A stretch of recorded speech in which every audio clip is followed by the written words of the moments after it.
Alright, so just tell just your name, My name is Steven Van De Merwe. age, I'm 36 years old. alright, and just some background context about your personal journey, how you've found yourself now on the Well, streets. I found myself here after my parents' death. Not on the streets, but on off. You know, like then I've got a place, a job, then I'm on the streets. But drugs is playing the most biggest role in it for being on the streets. When did you start using? When I was about 15 years old. Yeah. And what drug did you started it for you? I started up with cat and coke. Shit. Just like a high, you know, and ecstasy. Yeah. I'm not proud of it though, but it's kind of funny, but it's not something to laugh off. But yeah, I'm still happy. I've got all my intestines, and I didn't have operations and stuff because of misusing drugs. I stopped using now for 4 months. Yeah. Some sober baby. now. Yeah. I don't really reach out to my parents now, my parents' brothers and so on. So you see? you've got no like real support structure set up at the moment. There's no such thing in our family. Nah, I don't think so. And anything from, probably know the answer to this, but any help from governments? Nope. I've tried. There's no way in South Africa. Yeah, it's not sure. No way. But I think on the day I met you, you did mention something about you were a pastor at one stage. Yeah, I've been undertaking. Yeah. Oh yeah. Pastoring undertaking. But I wasn't the one to preach on the funerals. We've had someone doing that. So were you handling? I was basically just doing more the receiving office work and doing the death certificates, picking up the bodies, doing all the office work, everything. Yeah, and from there on I changed. I went to tires. Yeah, I did tires for 2 years, then I started doing alignment. And after alignment I went to the storeroom. Yeah, I did storeroom work and dispatching. And I started doing mechanic work after that. Yeah. And it was success for a few years. So I fell again. And I started working as a driver though, after that. What do you mean when you say you fell again? Just back to drugs? Using drugs. Yeah. So you can't work and use. Your mind will lose it because you can't be responsible enough. So you to end do up your job. choosing one or the other. You have to choose, yeah. That's it.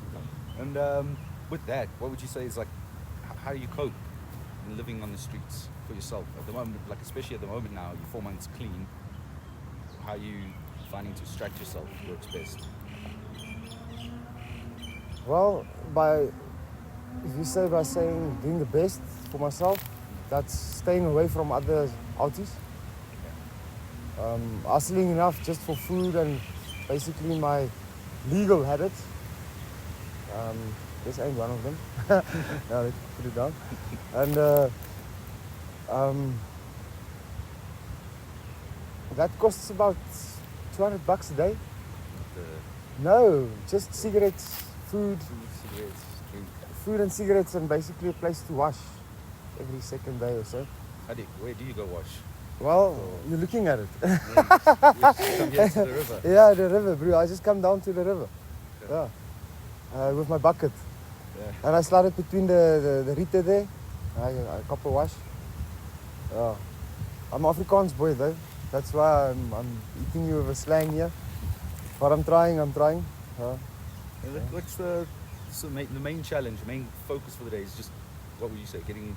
No, your focus should be on what your future plan is, so that you can focus on not doing stupid things. So seeing the bigger picture, your bigger plan. Yeah, having like those future goals. fixing your paperwork, if you've got paperwork problems, sorting that out, getting cash for it, because it's money. To have a purpose, something to work towards. Yeah. So you work basically day by day. If you get enough to do it. If you don't, leave it. Because if you keep it, you're going to get robbed. That you don't keep cash on you at night. Like make sure your pockets are empty. Just use all of it. Yeah. Or hide it somewhere. Give it to someone to keep. Just don't keep it on yourself. Yeah. And it's one thing you could, if you could, What's one thing you could change about how society views and responds to just outies in general? Stop judging every cover by every book by its cover. We're not all the same. We don't always use the money and the foods to get hold of the wrong things. You get what I'm saying? And some of the boys do weird shit. Some of the boys do the right thing. Like mostly, the wrong thing will be selling the food and using it for drugs. That's the wrong thing. Most of them are doing it. That's why the people stop giving us.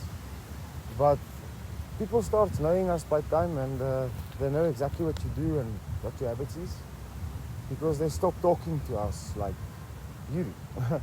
Yeah, and get to know us like you do, and they ask us questions just like you do, and most of us answer it properly and loyal. You know that. I do get that a lot of the time for you guys when I chat to some of the other outies, including Damien. Like sometimes I can tell if he's just spinning a story or when I Damien is a sweet boy on his own way, bro. Yeah, on his own way, but he likes to lie, bro. But he's my buddy. I love him to bits. And you guys still not talking? You still for now, no. You keep your distance for a while, and then you get together again.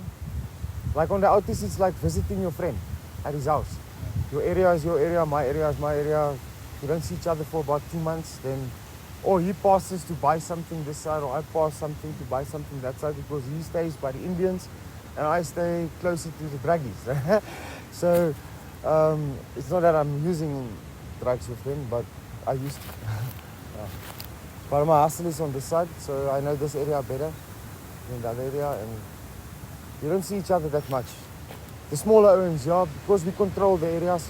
He controls his area, I control my area. Like, you've got your areas, it's like jail, bro.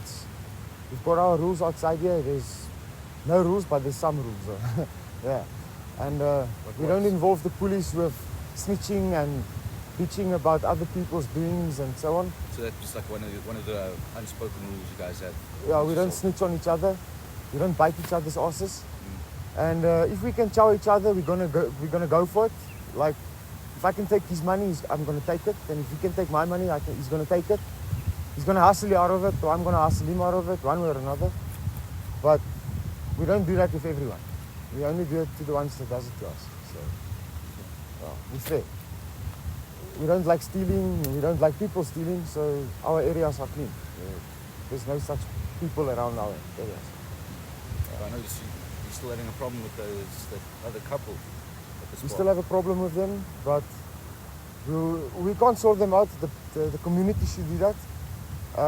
They will know who we're talking about. I don't need to name names or say names. They know exactly who we're talking about. So I would just say it's the community's work to work them out and not give them anything anymore. Yeah, and they like will move by themselves. Yeah. And you don't need to use force to get rid of an outie. You just stop giving them. You stop giving them anything. Food, money, clothing, all that shit. You don't give them anything. And you work them out. I say that not because I want to be worked out. I say that because that's how it works. That's why they're here. They get everything they need. Like from clothing to food and drugs. Some people stops and gives them drugs. I mean, that I saw with my own eyes. So that's why they don't get rid of them. Yeah, but I've also heard a lot of people in the community that know about those two. They sell the food. They sell the food they get. They get good, proper food that can last them up to 2 months, which they get in a week. They sell it for next to nothing, for habits. Yeah. They trade it for shit like that. It's bad, really. If some of us can get that opportunity, what they get, and what they have, they have the big yard, bigger than this area. That they're staying at. They're staying inside it, in a broken off house, but it still has a dungeon. And they still stay there. So they still have an opportunity because they have a permanent place to stay. Even though they're trespassing, it's still for free. They still have a chance here. Or they had a chance. They're more than 4 years, 5 years, they're hustling like this. Making a bad name for people like us. I mean, I'm fit. You can see I'm fit. I'm 36 years old. Yeah, I've got a six-pack like a boy, bro. But when did you and how did you end up in Bedford View? I was walking, buddy. I was just walking from Polokwane. Yeah, I started walking. I lost my shit, bro. I went there to go back to my old job. I was a alarm system installer on spulpunter. You know spulpunter? It's that thing that sprays on the farms and turns in circles like this. Okay. I used to put alarms on it. Now, I went back to this job working for next to nothing as well. But I had a place to stay, I had a van, I can drink a bit, you know. It's on a farm, so it's lekker. It's biltong, it's what. What happened with that? The man got old. He basically sold out his business to the spulpin companies like Agrico and Afriforum. They bought his alarm system and they got their own installers. They don't get to use me. So that shit happened. But then I started using again. Yeah, I started using again after he and I had problems. I started because he's closed up. He sold out. We had problems. I vibed. I started using again. They robbed me 2 times one week. I got here in Germiston by hiking. One lift, straight Joburg. I started on like M12. I ended up in Germiston. I ended up using UTP. And I started throwing up and I said, no, I don't like this shit. So I stopped using that. And from Germiston, I ended up in Alexandra. And I started using crystal again after I was using it, but this time pushing. So is that where they showed you how to push? Someone in Alex taught you that. It's weird shit. Can you, for just also the people that listening, like, can you explain that whole process? I ended up in Edenvale, here in Edenvale by Greenside Mall. I was sleeping by the garage there, got a job from an Indian, made me gamble for him on his car to make money. And I won about 15,000, I think. He took all of it, gave me 500 to do my ID. I disappeared. Because this is unfair, I left it. Yeah. I got to this place. I'm here 3 years now. Yeah. 3 years, on off. I went to Meyerton last year after I got my operation. A spider bit me here. I told you this. I went to Joburg Hospital. I got out. I went to get a job in Meyerton. I fucked it up with drugs again. I'm honest about it. I can't lie. He's gonna see this video though. He's a YouTube freak. Rian. Yeah, he's an old boss, bro. Young man, just like me. But yeah. He told me, Steve, you're on drugs again. I said, no, I'm not. Give me my money. He gave me my money. After I left, I didn't make contact with them again, bro. But I can go back maybe. I don't know. I didn't phone him again. I will. But this time, I must give him some time. I was a good worker for him, can't complain. Was that your last job? Yeah. As a mechanic. One in Meyerton. Yeah. Met Service Center. Yeah. They changed my life, bro. They changed my life, those people. Yeah. Met Service Center. Yeah. And I've got 2 kids though. I'll tell you that. Yeah. I didn't raise them. The mother. Yeah, but how old are they now? The one is the one is turning 13. The other one is turning 9. But you're not in contact with them? Not at all. No. I'd rather stay out of it now because it might upset them that the daddy is the way he is. So I'd rather leave them where they are, not upsetting their lives. Let them finish school. Let them get that knowledge. And then when they're ready, we can get together. They're also going to see this. It's logical. YouTubers, what's young people doing on the phones. And with that, do you have any closing words just for the general public? Well, if you put your mind to it, do it.